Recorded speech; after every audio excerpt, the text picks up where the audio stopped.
Здравствуйте! Сегодня я хочу поговорить с вами о деньгах, но предельно честно, без пафоса и без иллюзий. Давайте сразу согласимся с одной простой вещью. Проще всего послушать какое-нибудь приятное видео о мечтах, посидеть на коврике и подышать денежной чакрой. Это приятно, это расслабляет, но в реальном физическом мире это не приводит к финансовому изобилию. Почему? Потому что деньги — это инструмент материального мира. И чтобы чувствовать себя в безопасности и уверенно, вам нужна обычная финансовая грамотность и понимание, как устроена эта система. А главное — честный, взрослый взгляд на свои собственные мысли, страхи и привычки.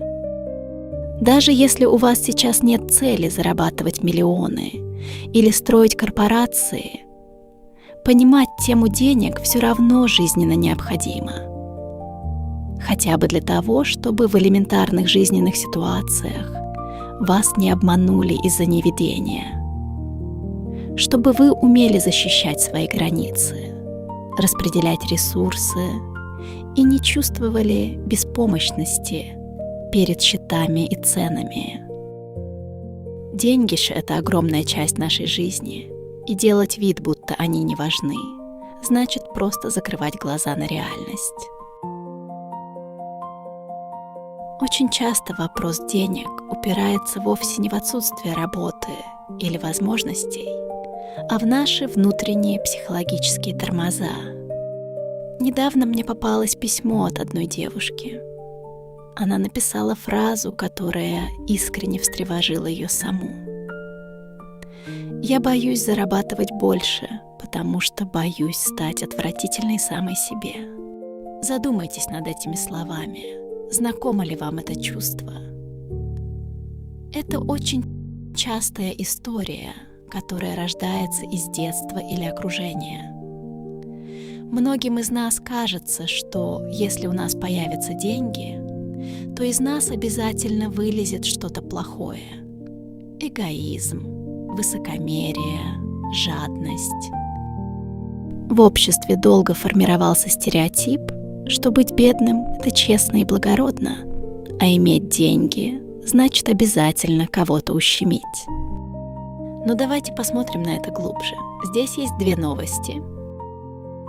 Первая новость не самая приятная. Если человек панически боится стать плохим, получив ресурсы, то, скорее всего, глубоко внутри он уже чувствует себя каким-то не таким, недостаточно хорошим или дефектным. И чтобы заглушить это внутреннее чувство неполноценности, человек находит в себе защитную маску. Он начинает думать: если я буду бедно жить, много страдать, отдавать все другим и работать на износ, вот тогда я точно буду хорошим человеком. Меня будут уважать, меня не в чем будет упрекнуть. Человек прикрывается бедностью и показной жертвенностью, как щитом, лишь бы не сталкиваться со своим внутренним страхом оказаться отвергнутым.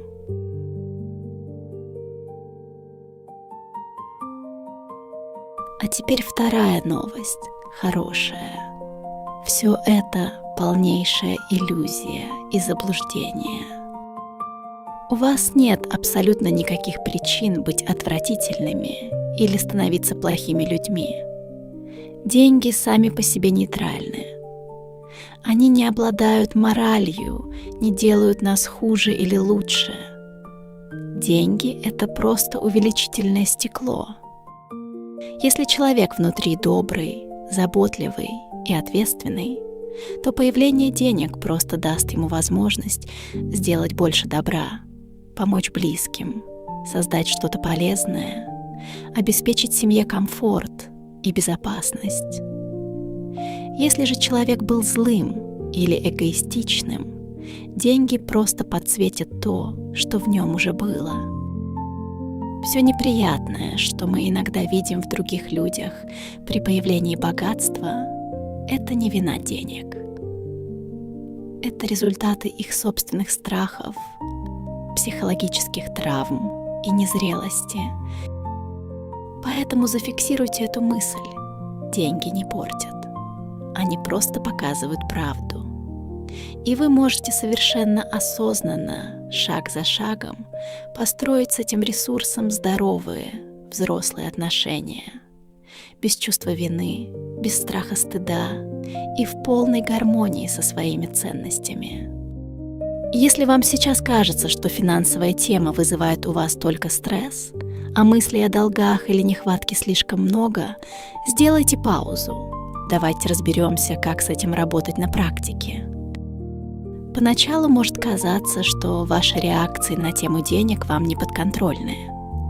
Вспомните, вы открываете банковское приложение или смотрите на чек, и внутри автоматически сжимается комок тревоги, раздражения или бессилия.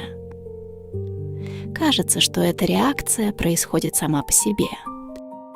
Но это не так. Любая эмоциональная реакция — это просто привычный нейронный маршрут в вашем мозге, и его можно переписать. Это требует времени, но хорошая новость в том, что это несложная работа, и она не требует сверхусилий. Вот 4 конкретных шага, которые нужно начать делать уже сегодня. Первое. Перестаньте воевать с собой. Не пытайтесь насильно заставить себя любить деньги или ругать за то, что вы боитесь. Просто признайте: да, у меня есть такой страх, но это просто старая установка, а не я сам. Второе. Перестаньте поддерживать разговоры о бедности. Обратите внимание, как часто в быту вы употребляете фразы «У меня нет денег», «Мы не можем себе это позволить», «Все ужасно дорого». Каждое такое слово укрепляет ваш мозг в мысли, что вы находитесь в опасности. Заменяйте это на более взрослые формулировки. Сейчас я выбираю потратить ресурсы на другое. Третье.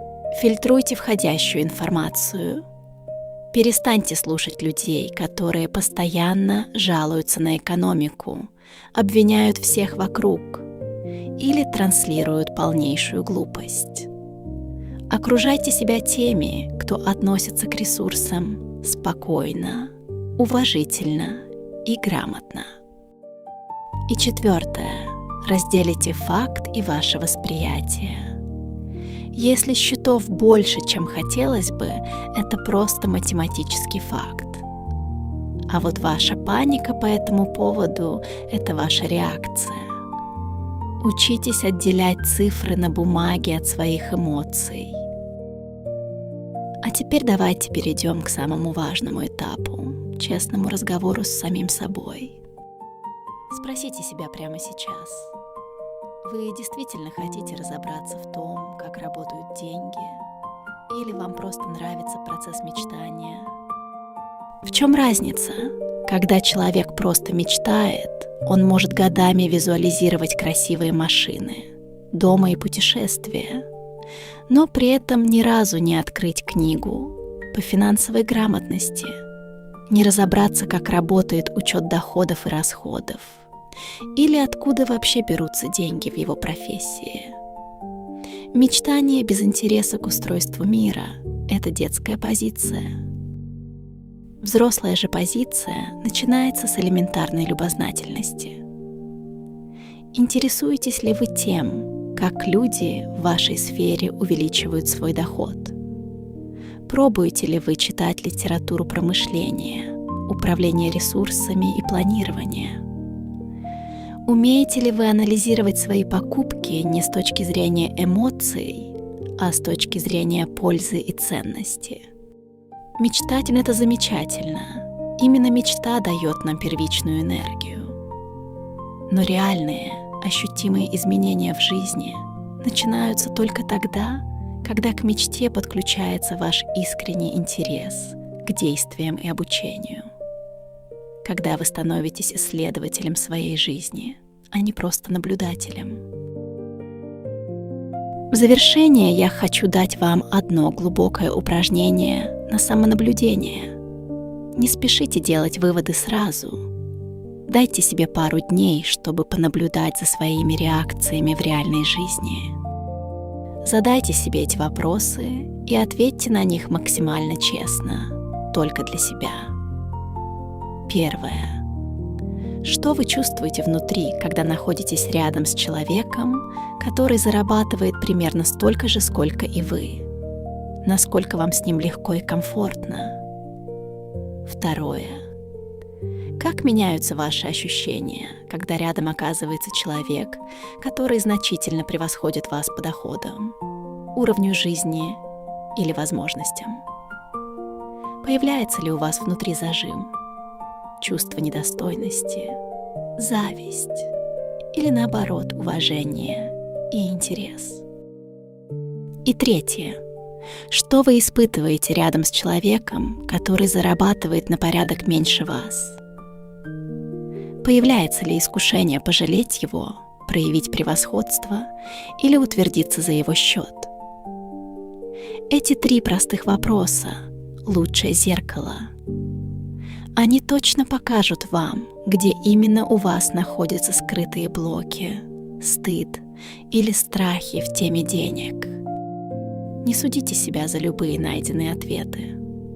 Сам факт того, что вы начали это замечать, это уже 80% успеха на пути к изменениям. На сегодня у нас все. Напишите в комментариях, какой из блоков отозвался вам больше всего, и поделитесь своими мыслями. На следующей неделе мы продолжим разбирать важные темы для вашей внутренней опоры. Всего вам доброго, спокойствия и до новых встреч!